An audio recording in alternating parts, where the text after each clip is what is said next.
Good morning, everyone. Pete Pardo here from Sea of Tranquility. Welcome to another edition of Classic Album Rewinds, the show we're doing here throughout the month of June in 2021, where we're taking a look at some classic albums by classic bands that are perhaps overshadowed a bit by the big brother that came before it, right? In this instance, I think this album that we're going to talk about is actually overshadowed by the two that came before it.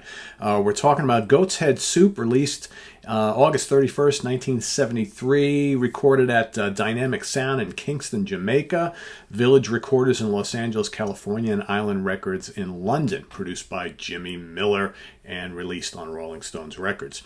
So, of course, Goat's Head Soup, which is this bad boy right here, released not long after Exile on Main Street, which was released after Sticky Fingers. Both of these considered by many to perhaps be the Rolling Stones' two greatest albums, right? So, general consensus would be, well, it's kind of hard to keep going up and up from there. So the band was probably, ready for somewhat of a little bit of a slip, although Goat's Head Soup sold really well, in excess of 3 million copies worldwide, and in my opinion, a very, very underappreciated album that I think, when you look at the career of the Stones, this is a top 5 album for me.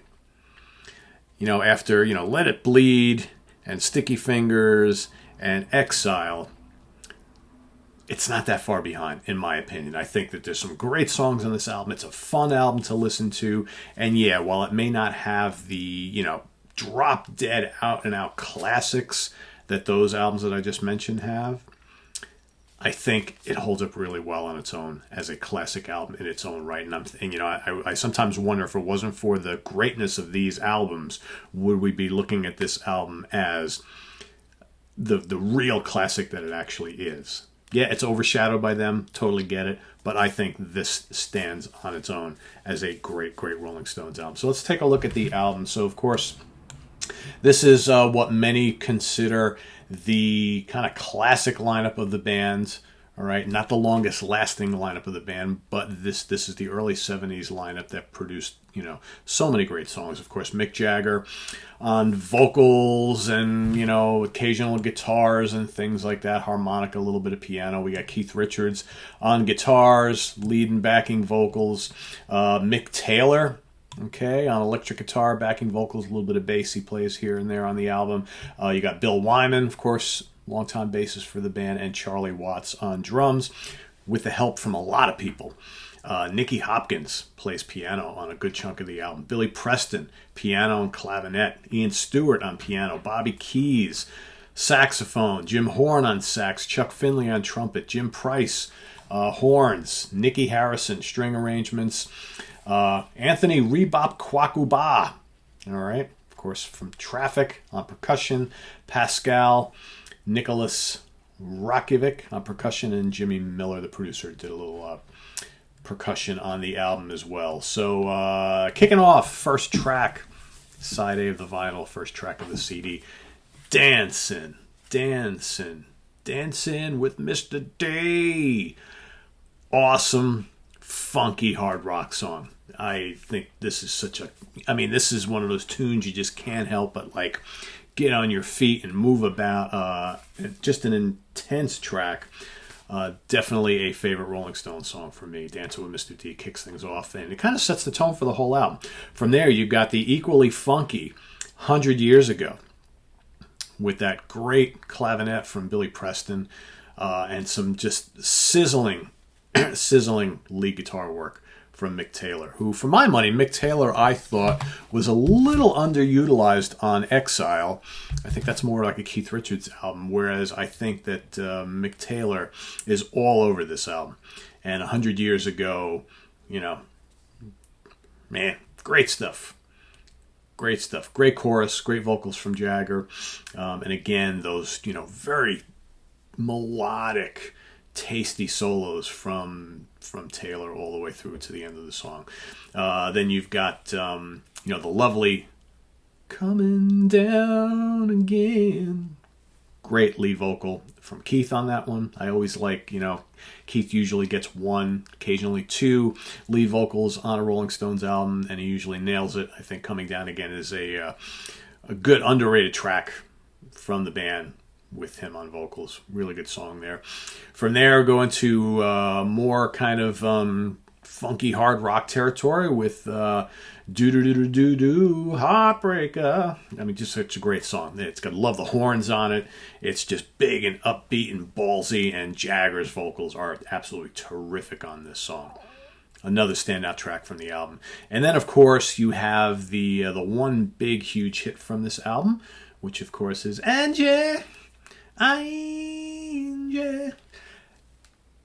Legendary song. Again, Mick at his best. Just poignant ballad. What more can I say? Everybody knows Angie. Everybody loves Angie. From there, we go on to side 2 of the vinyl, second half of the CD, starting it off with Silver Train. Out come the slide guitars and the harmonic are for a bluesy romp. The Stones just getting gritty, getting down, getting bluesy. They've done this quite a lot throughout their career, especially early on. Silver Train, another standout track, moves pretty fast. From there, we're going to go to How Do You Hide Your Love, another kind of piano, gritty guitar-driven bluesy rock song. Hide Your Love, a lot of fun as well. And then probably for me, the sleeper album on this particular record, Winter. The Cold, Cold Winter. Real laid-back, dreamy song with, washes of keyboards and guitars, and then those sublime Mick Taylor guitar solos, and with Jagger, straining on the vocals, his vocals just soaring over the top, and then you get the the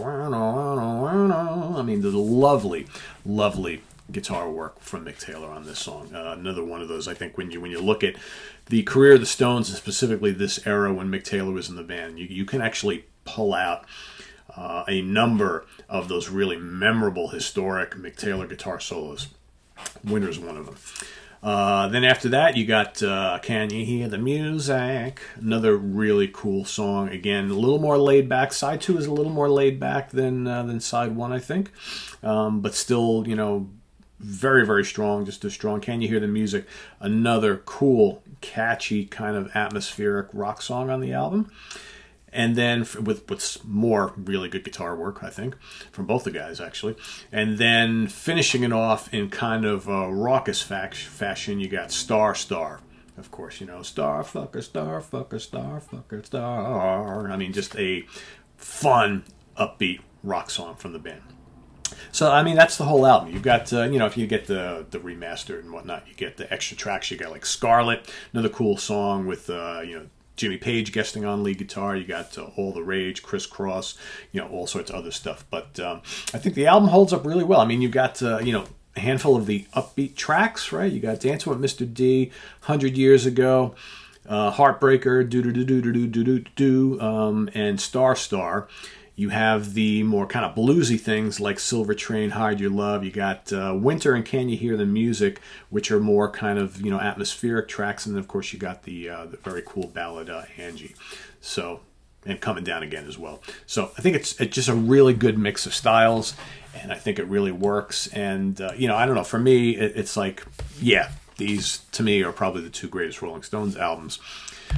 But there's a level of familiarity with those where I think, like, when I listen to Goat's Head Soup, it's like there's not as many hits, not as many songs you heard on the radio a bunch. And I think, to me, this is the album that I reach for more often in, like, recent years, just because, A, it's strong, and B, there's a lack of familiarity, even though I've heard it, obviously, a ton of times. But I just think it's a fun album, and it's got some great, great deep tracks. That's the key word I was looking for before. This is a gem of deep tracks, and really good ones at that. So, looking forward to seeing what people think about Goat's Head Soup in the comments below. I know when we reviewed the remaster here a year or so ago when it came out, I know tons of people took a look at that video and had a lot of really great things to say about Goat's Head Soup. So I think it's a perfect choice for this classic album rewind series, because in my mind, it is a classic album.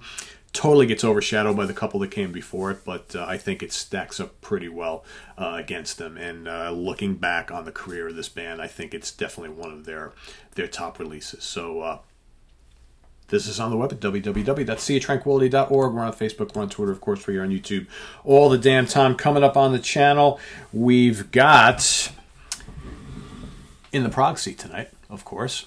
We're going to be picking out the Team A and myself. We'll be picking out our favorite keyboard players. That's tonight. Tomorrow we got a new product review today. What's Hot with Sea of Tranquility, and that's coming up tomorrow. So look for a handful of videos first thing in the morning. And they'll be appearing periodically during the day. Of some great new releases. Thursday is the Monsters Den. It's Alfred Hitchcock Day, so tune into that. Boy, I'm having a hard time speaking here early this morning. And then Friday at the Funhouse with Martin Popoff. I'll get another cool topic for you this week. Epic like tracks that suck. The big long songs that we don't really care for too much. So that's coming up Friday, and all sorts of other stuff. Oh, and Lynn Versace and I will also be on Thursday night. After the Monsters Den, we will be ranking the albums of the Steve Morse Band, as well as doing top 10 songs of ABBA. So stay tuned for all that here on the channel. Make sure you subscribe if you haven't already. Click on the Ko-Fi link below if you want to make a channel donation. And also, we've got the link to our merch page if you want to get some cool Sea of Tranquility swag. So thanks for watching, everybody. We'll see you real soon here. And don't forget, tomorrow morning, once again, for Classic Album Rewind, I am Pete Pardo. Have a good one. Oh, and Kurt Vanderhoof, thank you so much for the cool Presto Ballet shirt, my friend. I love it. And yes, it's not Prague, it's Proc. Very cool. Thanks, everybody. We'll see you tonight on In the Prog Seat. Take care. Bye-bye.